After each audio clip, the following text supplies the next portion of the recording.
Қайырлы күн, құрметті әскерге шақырушылар және ата-аналар. Бүгін сіздер отанға қызмет ету үшін үлкен қадам жасадыңыздар. Борышыңызды өтейтін Қазақстан Республикасының төтенше жағдайлар министрлігінің әскери бөлімі азаматтық қорғау күштерінің құрамына кіреді. Мақсаты адамдарды құтқару болып табылатын асыл мамандық. Қазіргі уақытта әскери бөлім жаңа техникамен және жабдықтармен жаңарту бойынша ауқымды жұмыс жүргізуде.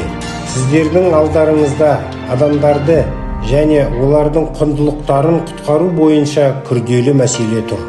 Үнемі өздеріңіздің шеберліктеріңізді арттырып, Қазақстанға адал қызмет етіңіздер.